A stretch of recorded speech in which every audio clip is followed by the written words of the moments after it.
Good afternoon, and welcome to the keynote address for the Center for Renaissance Studies Symposium Speeches Protest.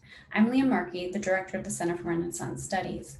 Before I introduce you to Elisa Jones, the organizer of the conference, I will state the Newberry's land acknowledgement.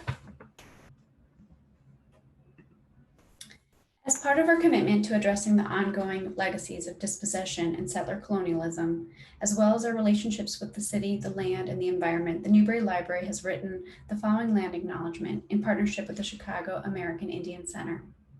The Newberry Library is situated on the Aboriginal homelands of the Council of the Three Fires, the Dawa, Ojibwa, and Potawatomi nations in the Illinois Confederacy, the Peoria-Kaskaskia nations.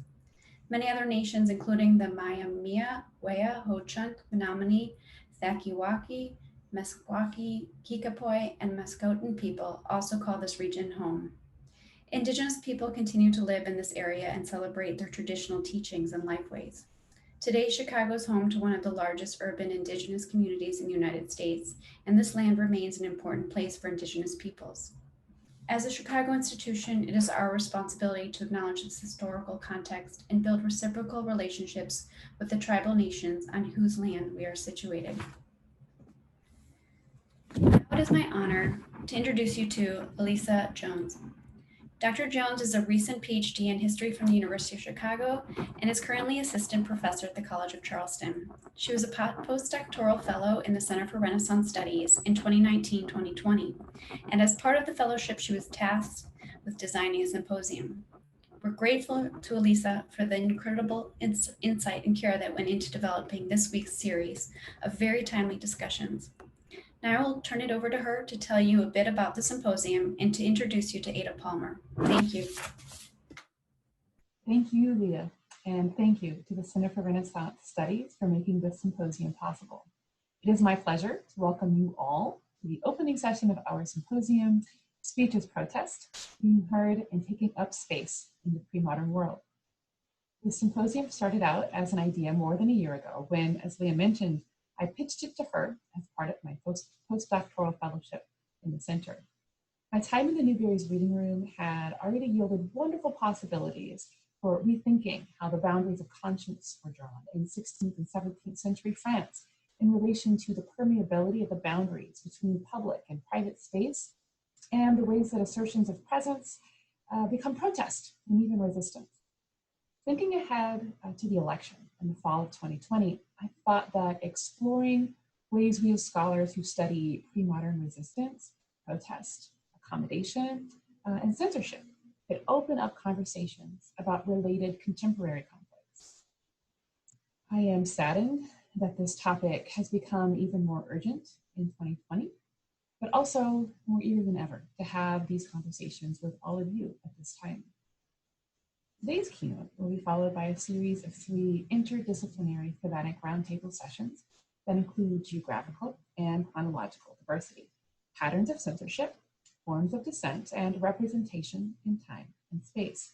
I'm especially grateful to the panelists of the final roundtable session 1 week from today, Sherwin Bryant of Northwestern University, Rabashi Chakravarti of the University of Toronto, Kathleen Lynch of the Folger Institute, Christopher Fletcher of the Center for Renaissance Studies, Ana Lu Maria Lopez, the Newberry Library's Indigenous Studies librarian, and today's speaker, Ada Palmer, who have agreed to tackle the topic, bringing the pre-modern into conversation with the modern. Framed by an extraordinary collection presentation by Chris and Ana Lu, which you can find on the symposium schedule page, this final session will be structured as a conversation to which you are all invited. This session will consist of a 30-minute presentation followed by a 30-minute Q&A. Please feel free to submit your questions into the Q&A box at any time throughout the session. Now, I am thrilled to welcome our keynote speaker, Dr. Ada Palmer. Among her many impressive professional affiliations and roles, Ada is an associate professor of history at the University of Chicago and the first person I thought of when I was planning this session. Ada's work focuses on the ways that history and thought shape each other over time and how, in her own words, fundamental convictions about what is true evolve over time. A scholar of the Renaissance, Ada's first academic monograph Reading Lucretius in the Renaissance, was published by Harvard University Press in 2014, while her current projects focus on the history of censorship. Today, she will share her thoughts on this symposium's themes in her keynote presentation, The Modern Political Impact of How We Talk About Premodern Censorship. Ada, thank you so much for being with us. Thank you, Alyssa, for organizing this amazing event, and many thanks to the Newberry and all of you who are joining us. I had a embarrassment of riches of what to talk about in order to set the stage today. But I ended up deciding, rather than doing a deep dive into the censorship work I've been doing, a lot of which focuses more on print than on speech, I would talk a bit about how speech and print are interrelated and why a library which preserves physical printed written materials is an appropriate and in fact invaluable place for exploring questions of oral communication as well in a very timely way. 1611, Shakespeare, The Winter's Tale, Act 4, Scene 4. Enter Autolycus, a traveling peddler, swindler, pickpocket, thief, and, most important for our purposes, a ballad monger, who among his ribbons, buttons, and bright baubles sells printed sheets from presumably London, though we're in a fantasy kingdom in the play, broadsides or pamphlets with lyrics set to popular and familiar tunes, which purport to tell true stories of fresh news and strange happenings in the city.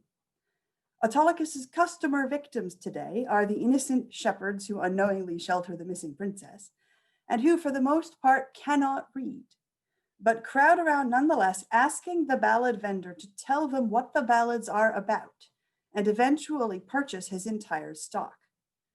The first ballad he describes, set to, quote, a very doleful tune, tells, quote, how a usurer's wife was brought to bed of 20 money bags at a burthen instead of a human baby, and during her pregnancy craved eating, quote, adder's heads and toads carbonadoed.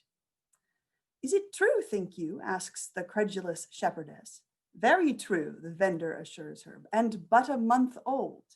And moreover, it's assured by witnesses, quote, here's the midwife's name to it, one Mistress Tailporter, and 5 or 6 honest wives that were present. Why should I carry lies abroad? End quote. In this vignette, Shakespeare shows us both common experiences and common anxieties of his day. News trickles out to the countryside with a month's delay, carried by traveling peddlers and the ignorant country folk, a group clearly intended here to be looked down on in the scene by Shakespeare's largely urban audience, know that they should be on the lookout for misinformation, but are still instantly tricked by the glib salesman and his supposed witness, in this case, Mistress Tailporter, who, if real, clearly makes her living selling such tall tales. Quote, here's another ballad, Autolycus continues once they decide to buy the first one.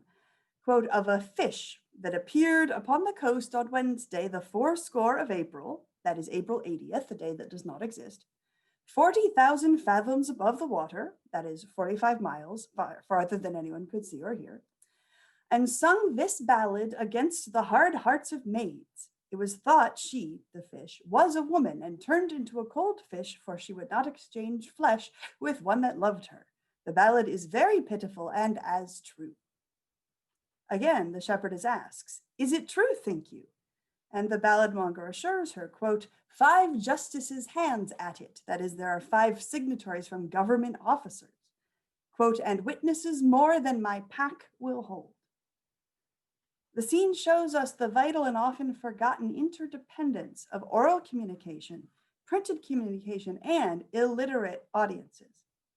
The printed ballads are prized for and derive their legitimacy from their claim to represent spoken content, the public performance of grief of the cold maid turned into a fish, the spoken testimony of witnesses, or in the first case of the likely illiterate midwife, if she existed, whose professional expertise and presence as an eyewitness enhance the value of the ballad as something recently and publicly spoken and therefore true, unlike fictitious tales which originate in quill and ink. The buyers of these ballads are themselves illiterate, deeply interested both in news and in having new verses to share, yet needing to ask the ballad monger to read to them the content rather than being able to read the big block titles for themselves. We rarely think about the illiterate consumers of printed goods. Yet these shepherds clearly intend to take their printed purchases to some literate local, as the shepherdess in Shakespeare's Love's Labour's Lost does when she receives a love letter and brings it to the village parson to have him read it aloud to her, a basic service offered in the period by the primary literate residents of rural parishes, and which, despite the intimacy and strangeness to us of bringing a priest a love letter, is accepted as normal by all the characters who witness it in the play and presumably by Shakespeare's audience as well. For the shepherds in Winter's Tale, the verse structure and familiar tune of the ballad will make it quick and easy to memorize, which the shepherd can then bring to and sing for others, perhaps getting a reminder of key sounds or words by looking at the text and recognizing some letters, a form of semi-literate or aided reading, which will retranslate the supposed oral content of the original testimony, which became print, back into oral performance once more, as it disseminates first by the literate reader teaching it to the shepherds, then the shepherds disseminating it orally across their countryside. Broadside ballads like those that are being mocked in Shakespeare's scene were poured out at great volume and speed in Shakespeare's day and covered a huge range of topics, including much real news of sensational crimes or high-profile trials or supposed miracles or petty adulteries. And these were illustrated, sometimes with custom wood blocks carved to give a dramatic visual of a sinking ship or a yawning sinkhole, but more often with cheap reused wood blocks, so that if you browse the broadside ballad collections at places like the Pepys collection at Cambridge, you find the same lady holding a flower juxtaposed next to a variety of secondary objects: 2 men, 4 men, a house on fire, a ship, a devil. At one point, she has to have 5 men, which I'm sorry, I don't have pictures, necessitates squeezing one of the men in as a horizontal wood block, sort of stuck in horizontally above the other ones, reusing stock wood blocks like stock photos to draw the eye to the day's hot topics. Real news is disseminated through such ballads: political debates, royal appointments or dismissals, outcomes of distant battles, even what we might think of as highbrow topics distant from the world of shepherds. Among its accounts of 2-headed infants, bloody murders, and proto-feminist rebuttals to complaints about how young ladies today are styling their hair, the Pepys collection contains a set of mocking epigrams celebrating the death of Thomas Hobbes in 1679 in a broadside ballad, with such verses as, quote, "Leviathan the Great has fallen, but see, the small behemoths of his progeny survive to duel all divinity," terminating, "Here lies Tom Hobbes, the bugbear of the nation, whose death has frighted atheism out of fashion." We don't tend to think about scholarly questions of political theory being of interest to consumers of cheap disposable news sheets, nor certainly illiterate buyers of literature. Nor do we tend to think about degrees of literacy between the two absolutes, where reading with help, reading along with another reader, rereading a text one has already heard spoken aloud, made spoken and written culture far more interconnected than we tend to think. Jumping forward a few years, but the comparison is worth it, in the years right before the American Revolution, analysis shows us that there were more copies of Thomas Paine's pamphlet Common Sense printed in the colonies than there were citizens living in the colonies. And this in a culture whose literacy rate was not very high. Possessing the text object, the pamphlet, the news sheet, had value in itself as a token of participation in a political movement in Thomas Paine's case, in the community of informed news consumers, in the case of a broadside ballad about Thomas Hobbes or a singing fish.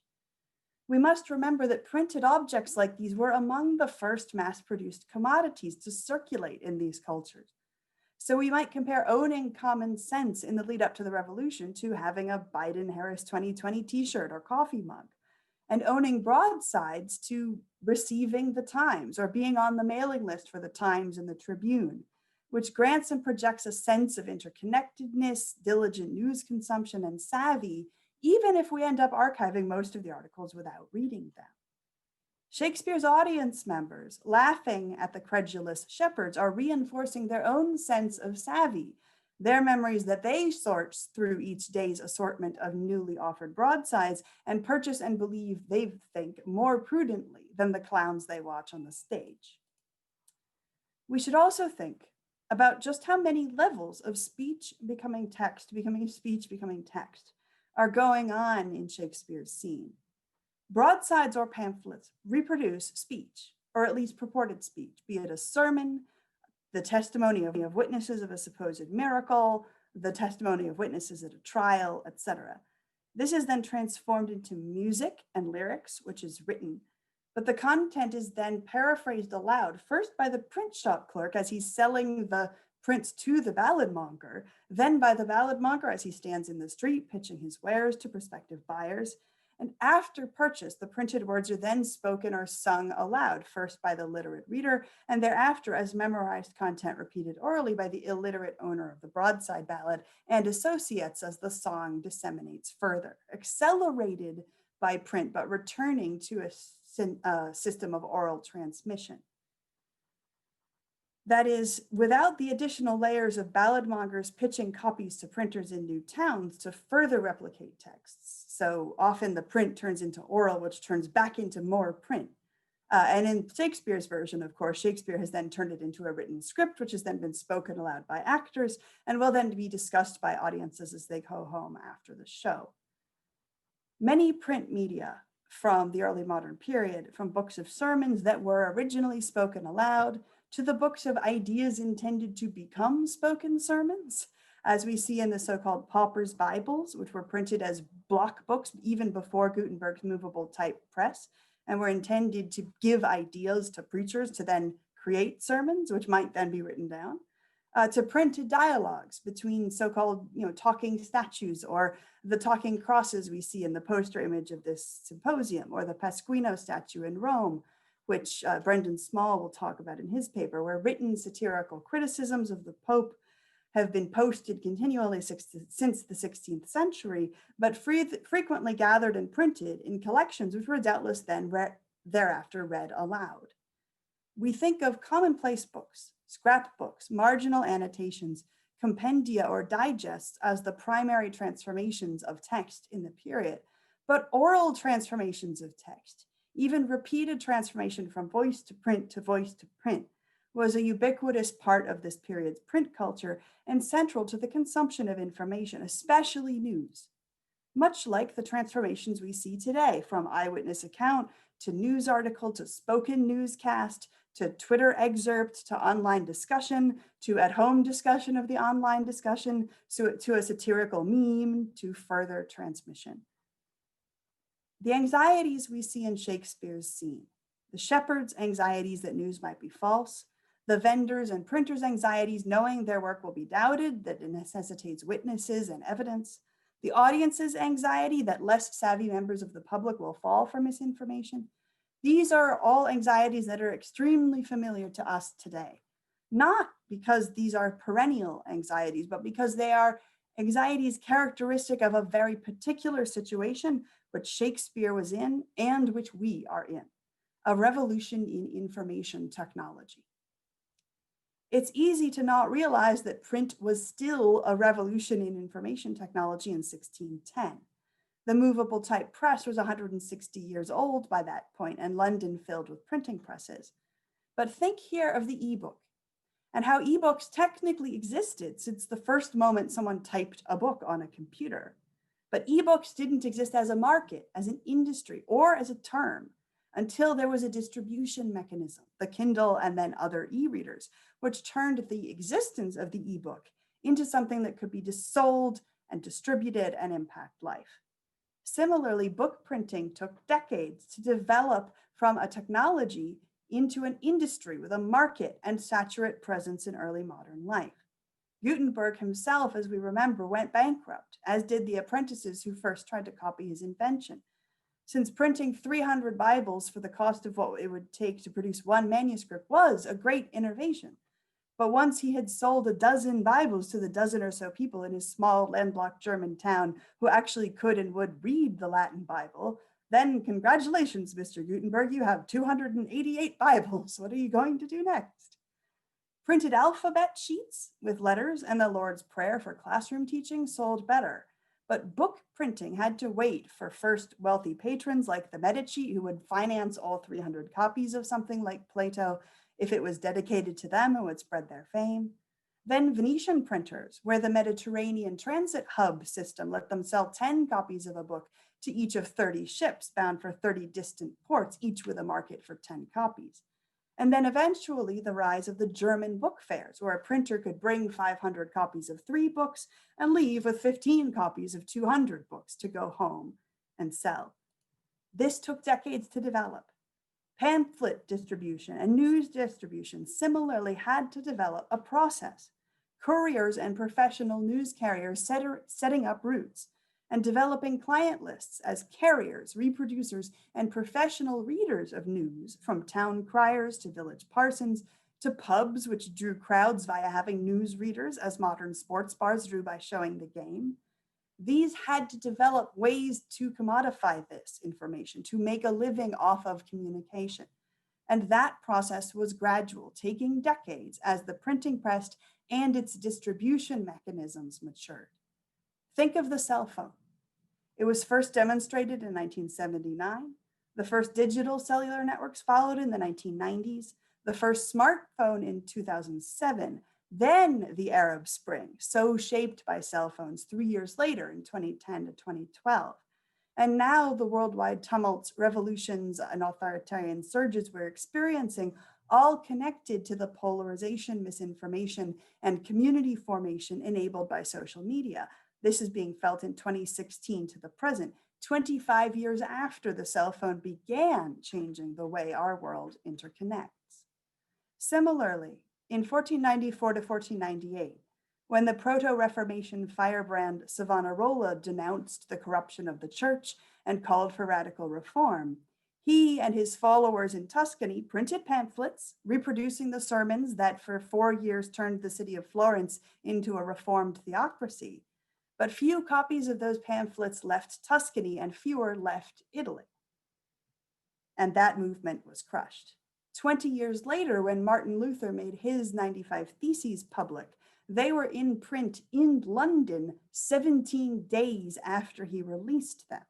And his very similar call for reform was able to take root across Europe, not due to a change in technology, but to the maturation of distribution for the produce of that technology, as news gatherers had developed into information networks, rushing the latest news along with maximum efficiency by horse and sail to print centers which were poised to immediately reproduce whatever exciting things were happening. Shakespeare and his audience in 1610 were in the same stage of an information revolution that we are, a stage when advanced distribution networks mean that new information saturation is rapidly affecting politics as well as life, but we haven't yet developed good means for sorting and evaluating this data, as will come along in the end of the 17th and mainly in the 18th centuries with news digests like the Gentleman's Magazine. For us, it suddenly takes only an hour or a day for everyone to hear news of a congressional scandal. For Shakespeare, within a month, even the untouched countryside has heard the latest gossip for good and ill. Anxiety about misinformation and false news reports appears throughout Shakespeare's corpus, not just in this scene, and especially in the Henriads, set notably before the print revolution.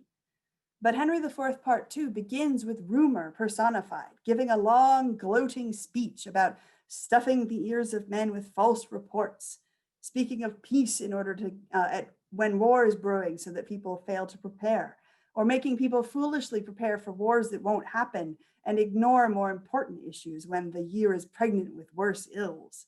And in Henry V, one repeated characteristic that distinguishes the excellent young king is his refusal, unlike the English rebels and the French, to believe news brought to him by any unofficial source, refusing even to believe that he has won the Battle of Agincourt until he hears the French king's official herald tell him he has.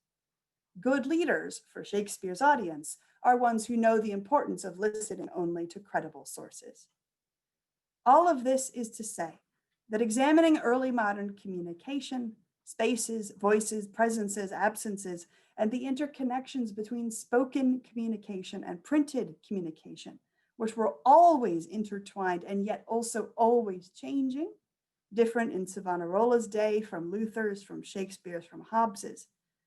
This study would be worthwhile in itself, as any study of history is, but it is acutely worthwhile and necessary in this present moment, because the print revolution shows us a slow motion version of our digital revolution, advancing over decades instead of years, but giving us our best case study for understanding how and why sequential series of tumults come and keep coming in new ways each year or decade as the distribution networks grow. And different uses of print or digital media keep being revolutionary year after year, even after the fundamental technology is decades old.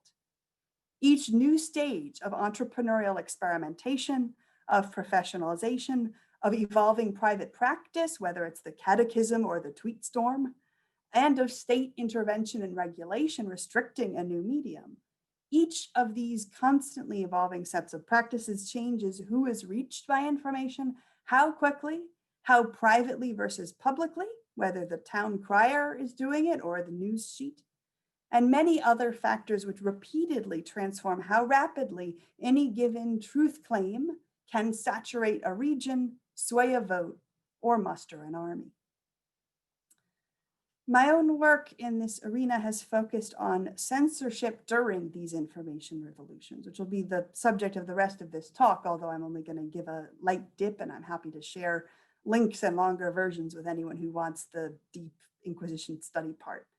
But what I want to stress today as opening this conference here at the beginning is how much immediate relevance this question has to understanding this year, this month, this election, the election in Bolivia, the elections in Hong Kong, every one of them shaped as they are by the hybrids of public and private and written and spoken communication, which constitutes social media, and which we can understand better by looking at them via the papers we will hear here over the next days about how the early modern information revolution reshaped public and private communication, noise, and presence by constantly changing and rechanging the relationship between different kinds of both spoken and written communication. On censorship, one key, which a number of my collaborators in my larger project have observed as well, is that the impulse to control and police in communication, both authorities desiring to control and the public demanding control of misinformation or things they're anxious about, tends to always focus on the newly most saturate communications medium. That is the medium which is reaching the most people, having the most formative impact on worldviews and political ideas, but also is newest and most visible.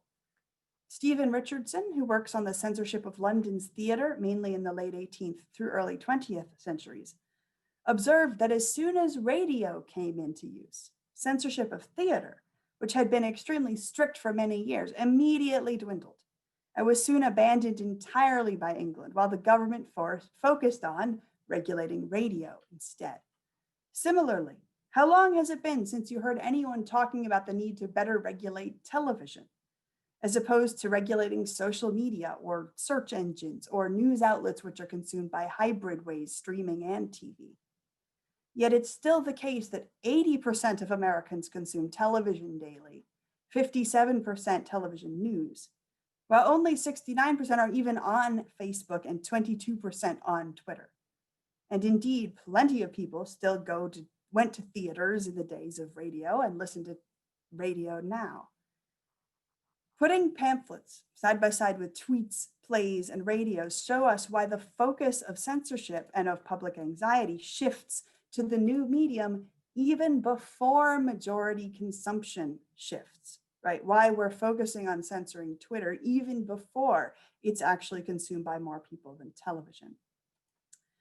The first major political debate over freedom of the press and the regulation of the press came in England in the 1640s, as close to Shakespeare's death as Luther's theses to Savonarola, and time enough for the same anxieties about newsmongers, which are growing in The Winter's Tale, to swell to a crisis. I know I'm an Italianist here going on about examples from England, but my Italian examples are so plural with the overlapping papal authority city-state stuff that the English ones are often easier to follow for this kind of quick dip, but I can email you Italian stuff if you want. In Milton's 1644 Areopagitica, a printed speech written as if spoken in address to Parliament, but not actually spoken there, but of course spoken many times by readers in the oral stage of early modern reading, is celebrated today as the birth of free speech discourse. And when we zoom into Milton's non-spoken speech and into the pro-regulation of the press material that he was writing against, we see which specific printed works were the focus of public anxiety. Tellingly, Milton frequently repeats the text of the edict he is protesting, which would require that a censor examine and give preprint approval not to every book, but to every book, pamphlet, or paper. And for paper, think of our broadside ballads, a single sheet of paper. The English Civil War, which was then raging, saw a deluge of unregulated pamphlets, some political, but many, many, many religious, advancing different Protestantisms, different latitudinarian or conciliatory approaches, different radical extremes in which people were writing about their visions, and some advancing Catholicism. Many of these were purported to be transcripts of sermons or of witness testimony of miracles, spoken material put down in print, and many were read aloud in public places. Many did not originate as oral works, but became so as they circulated or feigned beginning orally, just like a dialogue between talking statues. Milton's non-spoken spoken speech discusses literature, how much the feeling of writing for the censor will constrict the imagination of English authors, but he devotes a huge portion of the pamphlet to arguing that regulating the press is not the best way to keep out pernicious Catholic propaganda. This because the opponents who were advocating for the bill were advocating for it for exactly that reason, firing up public anxiety that print would be used by Catholics to advance a pernicious Catholic underground within England. Instituting censorship, Milton argues, would be an insult to the English people. Quote, "For if we be so jealous over them as that we dare not trust them with an English pamphlet, what do we but censure them for a giddy, vicious, and ungrounded people, in such a sick and weak state of faith and discretion as to be able to take nothing down but through the pipe of a licenser?" The bad popish countries, he goes on to say, are tyrannical largely in so distrusting and disempowering the common people and distrusting their judgment. And for England to resort to licensing presses, as the Inquisition had long done in Catholic countries, was to misdoubt and belie the superior wisdom and excellence of the English people. He argues that censorship will also increase paranoia at home. Quote, "To startle thus betimes at a mere unlicensed pamphlet will after a while be afraid of every conventicle, and while after make a conventicle of every Christian meeting." In other words, if we are so afraid of pamphlets, we must censor them. Surely this will drive us to also be afraid of everyday get-togethers, political meetings, discussions, even church meetings. Notice again the centrality of pamphlets in Milton's discussion, especially religious pamphlets, here entwined with fear of political consequences. And he adds that censoring the religious press will discourage and bring disrepute to English ministers, since resorting to censorship to defend the faith would imply, quote, "that even after all this light of the gospel, all this continual preaching, they should still," that is the preachers, "should still be frequented with such an unprincipled, unedified, and lack rabble, as that the whiff of every new pamphlet should stagger them out of their catechism and Christian walking. This may have much reason to discourage the ministers when such a low conceit is had of all their exhortations and the benefiting of their hearers, as that they are not thought fit to be turned loose 3 sheets of paper without a licenser, that all the sermons and lectures preached, printed, vented in such numbers and such volumes as have now well nigh made all other books unsaleable should not be armor enough against one single enchiridion? The last term there, enchiridion, being a fascinating reference to Epictetus's ancient Roman collection of Stoic moral maxims, serving here as a stand-in for paganism and or philosophical atheism, which in the mid-17th century was beginning to be a special subject of English paranoia, soon to surge acutely with the arrival of Leviathan the Great to duel all divinity. What Milton is dueling is public anxiety about pamphlets as the alarming, saturating medium through which radical ideas are moving. That is the radio or Twitter of their day. The old medium, television versus Twitter, theater versus radio, was sermons rather than pamphlets, public spoken performances, which early modern Europe was used to and had long since developed means to regulate. Not perfectly, but authorities and locals at the top knew where sermons tended to happen, how to watch for them, what was expected of them, and had an old body of case law for defining and perceiving and punishing perceived threats. Early modern Europe knew what a sermon could do and what it couldn't, how dangerous it could be and how dangerous it couldn't be, and how to watch for it. It had been doing it for centuries. It was a stable medium, always inflammatory with potential, but stable. Now, Shakespeare's balladmonger coming to the village is an exciting occasion. News only a month old is a rare treat for our imaginary shepherds, whereas the rustic parson, who will likely read the broadsides to them, he preaches every week. The old medium is still being consumed by the shepherds more than the new medium, but it's less alarming because the means to watch and control that old medium were already well established. The pattern here, I was helped to by a wonderful colleague of mine at UChicago, Kathleen Ballou, as well as by digital censorship scholars like Kate Klomek and Cory Doctorow. And the key is this: it's the first adopter phenomenon. Moving to any new information platform has a cost, sometimes in cash, the cost of building a printing press, of buying a smartphone, of setting up a radio station. Sometimes it's a cost in time, of building up new audiences, of learning to use the new app. The first adopters of any new medium are people who have reason to invest that cost in something that has few users so far. In other words, it's the groups that haven't been served under the old medium. Kathleen Ballou works on, among other things, the ditto machine. And we often smile recalling those odd-smelling blue-inked old copies teachers used as handouts at schools. The ditto was the first low-cost, at-home page reproduction technology, ideal for making mailed newsletters, and quickly adopted by many communities that weren't being served by the old medium of newspapers and magazines.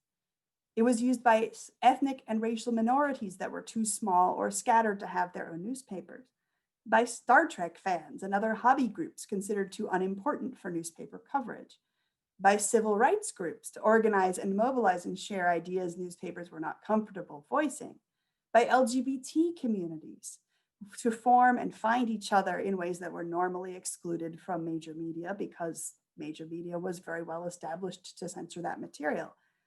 And the ditto machine was also adopted by the KKK, which was being effectively silenced under the old system and burgeoned as a new adopter of this new technology, using ditto newsletters to vastly grow and regenerate from its dwindling in the mid-20th century. As many hate groups have burgeoned as new adopters have moved into the digital world, quickly moving from platform to platform as each one adopts new forms of censorship. And right now we're seeing this in fast forward, when a hate group will evacuate to, from Facebook to Reddit when Facebook censors them, and then from Reddit to Discord when Reddit censors them, and then from Discord to a different corner of Facebook when Discord censors them. As each platform develops an effective means to censor radical voices, those radical voices move to the newest platform. The first adopter phenomenon means that every new change in information media makes marginalized voices that have been silent very loud, very visibly, very quickly, because they move more quickly to the new platform, be it Snapchat or radio or printed broadside ballads, or even earlier giving a sermon on a strange day of the week, or in a strange place, or in a different language, or to women, or to confraternities. Whatever new ways there were for information to move by voice or text or voice again, in ways that authorities had not yet learned to regulate, these were adopted first by everyone who was being silenced under the old system. As a result, new content frightening to the general public, marginal content, radical content on all ends of radicalism, right, left, everywhere, appears very loudly in any new information medium, making the populace grow anxious about that new medium more than the old medium, and giving both authorities and opportunists a chance to exploit that public fear. It might be a politician in the 1950s running on public fear about comic books. It might be Milton's opponents in the 1644 fight, who were actually mainly advanced, where the censorship edict was actually mainly advanced by the Guild of Stationers, which stood to make huge profits if they were trusted with the task of censoring all the printing and charging a fee for it. But they used public fear about Catholicism to advance this profit-seeking goal. Similarly, we see this with the media giants that drafted the text of the European Union's infamous Article 13 last year, a new piece of legislation which seeks to regulate the internet and that will block competition and increase profits for big platforms, but was justified in the name of protecting people from misinformation, dangerous content, and exploitation. I don't want to keep you here too long since Zoom can be exhausting, and I'm eager to transition to a discussion. But I hope that this dip into the cross comparisons of our specific present to this specific past has helped show how important this symposium's questions really are. Every day, our political world and the worldviews of our neighbors and ourselves are being shaped by conversations which jump from speech to text to speech to text, and which occupy public and semi-public spaces, from the blog posts of today to the village squares and private living room catechism get-togethers, which Milton warned are the next thing we will be afraid of and want to regulate if we start fearing pamphlets enough to censor them. Decisions were made in the 15 teens through 1540s, sparked by the rise of print and Luther's pamphlet crossing Europe in 17 days, which birthed the book censoring version of the Inquisition and its index of banned books, and shaped reading and book production across Europe's global empires into the 1960s. Decisions were made in England in the 1630s through 1660s, which still shape copyright of books now. Decisions are being made today in the US, in the EU, in lawsuits against Google, which will shape how digital information moves for the next several centuries, for good and ill. We are not blind going into this process of legislating an information revolution. We have an amazing wealth of knowledge about how communication changes over time and how regulation of communication changes and changed as print went through its many sequential developmental revolutions of first the technology, then the distribution mechanisms, then the new formats, then new distribution mechanisms for those formats, as it changed from merely a technology into an industry. We have this knowledge. We are here today, this week, at this symposium to use it. As the students in my university's undergrad history club say, Lady History, if she stood before us personified like Boethius's Lady Philosophia, what she would say is, don't make me repeat myself. Thank you. Start off a discussion. This was just such a beautiful talk. We were just chatting amongst ourselves saying that you should get a standing ovation. So we're here for you. It's such an important topic. Such an important topic, so relevant to this moment right now. And you brought that all together so beautifully. I mean, I was thinking about a point you brought up early on about the overprinting of texts and what that meant. You talked a little bit about, Thomas Paine's pamphlets, which were distributed. They printed too many, and this is something I've been thinking about quite a bit as well.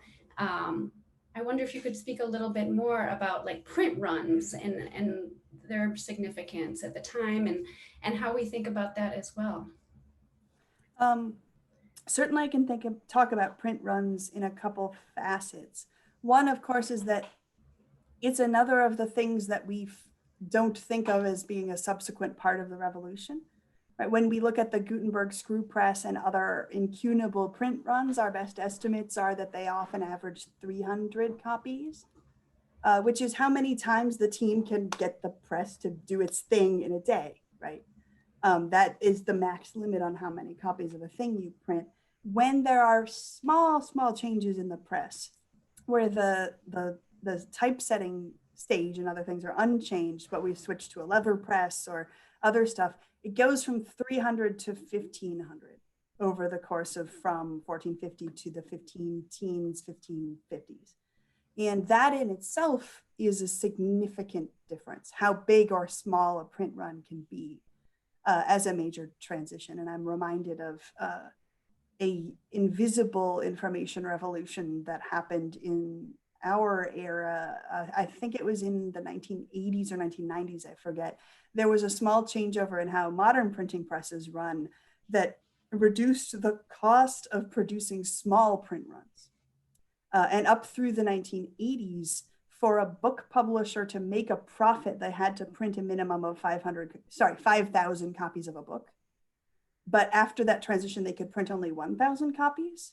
And that doesn't sound like a big difference, but it meant that if a publisher published a novel and made 5,000 copies and sold them all, and then thought, okay, there's more demand. They used to have to think, is there enough demand for a whole 5,000 more? Now they only have to think, is there enough demand to justify 1,000 more? And so many more books are staying in print in ways that are kind of invisible, staying in print when they would have gone out of print if the same novel had been printed in 1970 when it was a minimum of 5,000 copies.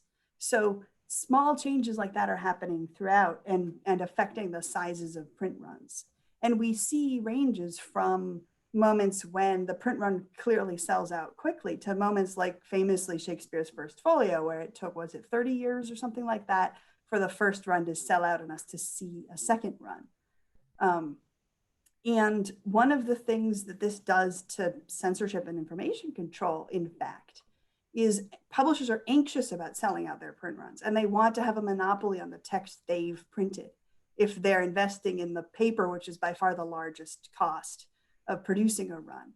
And so when the Inquisition is doing its licensing system on the continent, where in order to get published, you have to go to an officer of the church and get a license, they make it a monopoly license. And in a weird backwards way, printers love this, because then they have a way to prosecute another person if the guy down the street also prints the same popular text in a slightly cheaper, smaller edition, and then you can never sell yours. So printers in Europe love that element of the Inquisition. And many of the supporters of the Edict Milton was against were printers who wanted to have a legal way to prosecute people who printed the same text they did. One of the problems then that underground printers run into, for example, when Voltaire's works are banned, you can't enforce a copyright on them. And his printers hate this because it means every time he writes something, another printer will also print it, and there will be all of these unofficial bootleg copies going around and nothing can stop it. But I'm reminded of a book or pamphlet that I was looking at that some students of mine identified last year, which is the first book that was the subject of an actual copyright suit. Because after the statute that Milton was against expires and is replaced, it's replaced by one that does the monopoly thing without the censorship thing, so that there is copyright.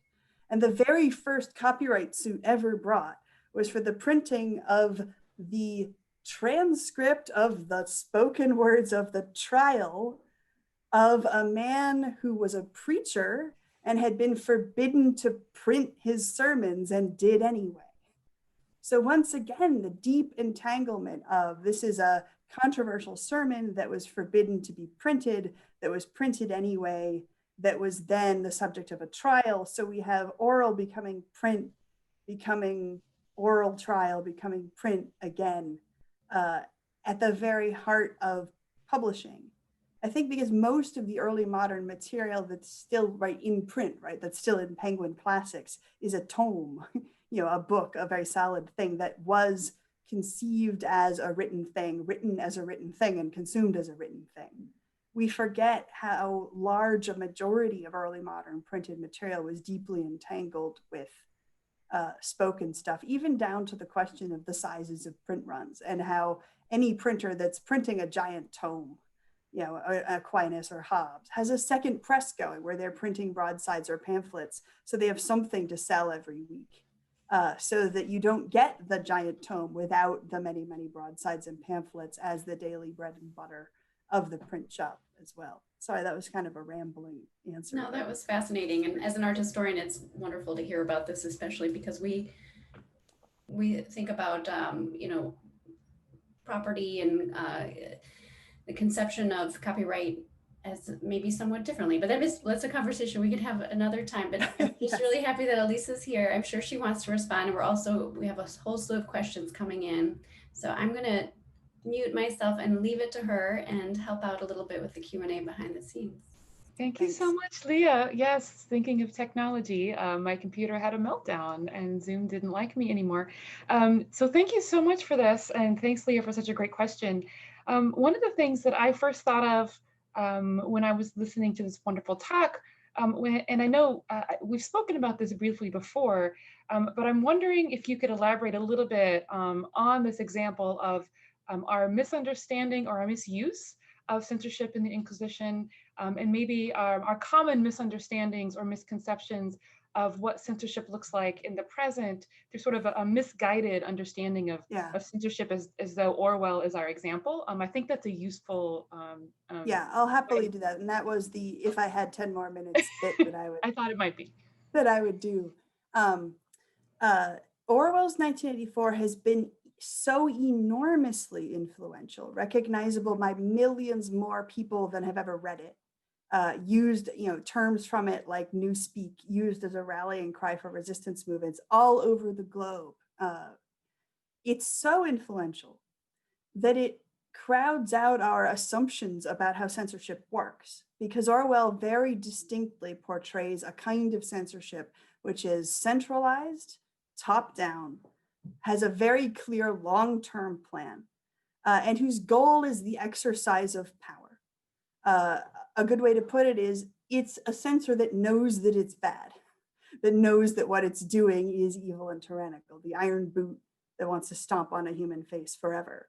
That's what we are trained to be vigilant against. And anything that happens that resembles that, anytime there's a presidential tweet that contradicts the other thing, that looks like Orwell, there's a flare-up of attention to that and of sales of 1984. There are wonderful graphs of this that you can extract from Amazon. As a result of which we are less vigilant against forms of censorship that don't resemble that, forms of censorship that are bottom up with the public demanding a thing, and then somebody realizing they can take advantage of that demand, like the public being scared of a Catholic underground and the Printers Guild taking advantage of that, or the 1950s public being scared about comic books and juvenile delinquency and different politicians realizing they can make that a campaign point, right? This is bottom-up censorship. And there's a lot of well-meaning censorship. There was a moment in a discussion I was having about two books that we were looking at side by side, one of which was a Cardano scientific treatise that had been condemned by the Inquisition, and it had sections cut out with scissors and sections blacked out with ink. And next to it, a copy of the third Twilight novel, which the mother of the underage reader had gone through and cut the sex scene out with scissors and blacked out other parts with Sharpie. It's the same physical act, and yet we giggle when we hear about the latter, and we don't very much when we hear about the former. Why is that? And partly it's that we give a lot of respect to a old scientific tome by a male author, much less to a recent work of recreational literature by a female author in a very female-oriented genre. But another reason is that, as somebody put it, we have the feeling that the mother's intentions are good. And by implication that the Inquisitor's intentions are sinister. The Inquisitor knows he is O'Brien, sitting there, wahaha, believing that he's doing something bad, whereas he believes he's doing something good. That's the thing we often don't understand. He sees himself as protecting people against something dangerous. We can believe that he's wrong. We can also believe that the mother is wrong if we think that censoring that material for an underage reader isn't appropriate, right? We can have different opinions. But if, as we look for censors, we only look for this imaginary O'Brien-like Inquisitor who is sitting there in his office saying, today I want to oppress Jewish people, because I hate them, and that's his conscious thought, we're not going to find him. What we need to be looking for are people who wake up and think, today I'm going to protect X category of people by cracking down on Y thing, which I perceive to be a threat to X category of people. And we can condemn the attitudes behind that. But if we look for self-conscious intentional evil, we won't find it. We need to remember that we're looking for unconscious evil, that we're looking for people who believe that the actions that they're taking are good. And the more we look at the Inquisition, the more we see something that is incredibly disorganized, doesn't have a long plan, is constantly improvising in order to respond to a perceived crisis. Oh no, X is happening. And something that's being constantly repurposed year after year. So for example, when New Zealand wanted to start censoring pornography when photography started, they used the post office to do it. The post office was already in place to examine packages for other kinds of things. So they could just say, please also look for pornography, take it out, and we can criminalize it and we can target people. We don't have to create a new infrastructure to do this. We can use the old one. Post offices are very frequently repurposed for things that are very different from the post offices were intended for, because that's much easier than creating a new department of whatever it is. So similarly with the Inquisition, whenever Europe had a new thing it was afraid of, whether you're afraid of comic books or afraid of Darwinism or afraid of Marxism in late stages of the Inquisition, or earlier, whether it's Spain that's afraid of a Jewish fifth column helping the Muslims, whatever the paranoia of that day is, the Inquisition is hastily and with a bare bones, desperate budget repurposed to that end. So that you see the Inquisition in waves persecuting a particular thing that decade that it doesn't do the decade before or after. I forget which book it was, it had great numbers on Sicily, and that there would be 10 prosecutions for Judaizing in one decade, and then 11 in one decade, and then 10,062 in one decade, and then 11 in the next decade. That it's a particular moment of anxiety and then they're persecuting a different thing later. Of the 12 trials we have from the history of the Inquisition of scientists who are being tried over science, not over unrelated stuff, they're all from the same decade. They're all from the Galileo Giordano Bruno decade. That was the decade that the church was worried about science, and then they stopped and were worried about Jansenism, and then they stopped being worried about Jansenism, were worried about other stuff. Hastily improvised in response to a perceived crisis, not planning long term. So there's a much more detailed version of this that I can happily share, but the core of it is censorship is so chaotic and unprofessional and nonsensical.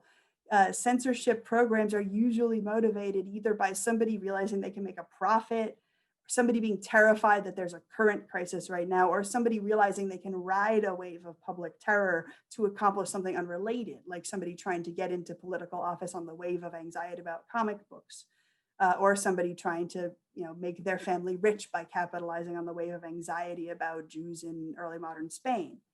The motives, if we assume the motive is centralized, coherent, and top-down and evil, we'll miss them. We have to look for a broader range of censorship motives. We have to look for the profit motive. We have to look for the fear motive. We have to look for the misinformed desire to protect motive. And we have to remember that so much of censorship is accumulation and repurposing of things like the post office that were never intended for this purpose, being put to serve a new crisis rather than new infrastructure that's being put in place for the purpose of censoring. Whew, sorry, that never had to compress that much. That was an excellent response, and I think it's very useful in thinking about how we can put these two conversations together. We have a question from Brendan Small that I think is also useful regarding the first adopter phenomenon. What role, if any, does anonymity play? Which is a question important both in pre-modern and modern contexts. Yes. So yes, I think that we see a lot of use of anonymity in both of the, well, in all of these different periods, right? Whether we're looking at the large number of pamphlets that got published under fascinating pseudonyms like An Ally of Truth, or, you know, The Statue in the Yard, or pseudonyms that are obviously supposed to be Machiavelli, but just made an anagram out of the letters, to modern day anonymous fora, to, you know, when the BBC was thoroughly controlling radio, there were anonymous radio programs where people had a small radio transmitter in the back of their truck and would drive to a particular bit in London, park, project radio for an hour, and then run away before the cops came. Anonymity being a very, very key element that you use to defend yourself when you know you're a radicalized voice, not radicalized, you know you're a marginal voice that people are going to want to attack once they figure out how to keep up with this new medium. You know you've been being silenced under the earlier medium, that you're somebody who's not allowed in the pulpit, somebody who's not allowed to stand on the town crier's box, somebody who's not allowed to publish something in the newspaper. But you can do this. You know in advance you're gonna be chased down afterward. So you can use anonymity as a tool there, which shows us that people know this. People know that they're radical first adopters. People know that they are voices that people are going to race to try to silence, and that they're taking advantage of this moment in which the apparatus isn't there yet to silence that particular medium, an apparatus which will inevitably eventually catch up and develop some method. But of course, a new medium will have developed by that point, so that there's always a catch up. Thank you for that answer. And we have, I think, time for another question from Brian Sandberg, who says that he thinks you provided a helpful, yes, hi, Brian. He thinks you provided a helpful methodological framework on the connections between publishers, technologies, distribution networks, and marketing strategies as key aspects of an information revolution. You briefly mentioned new spaces and places of distribution and dissemination of radical speech and text, such as taverns, squares, outdoor preaching, etc. So he asks, how do you conceive of these spaces and places and other non-technological aspects within information revolutions? I think a lot of it has to, of the way I like to think about it is that when a new information technology comes in, or a new information platform comes in, not only do radical first adopters move to it, but there's a later stage when it starts to become dominant, when then the old medium, and we can place those in old medium or stable medium pocket for this comparison, starts to then be used in new and different ways. The kind of theater that you get after television is the main medium people are watching for entertainment is very different from the kind of theater you got before. The ratio of different kinds of audiences and what they're targeting and the kinds of material that they put out is different. And so similarly, when there are pamphlets, the kinds of material that then gets discussed from the pulpit, the kinds of material that then gets read aloud by the town crier, what his sources are, the kind of material that gets discussed in a pub shifts, partly because they have that secondary material, just as we sometimes see cable news shows talking about tweets, and they'll put up a picture of the tweet on the screen and discuss it.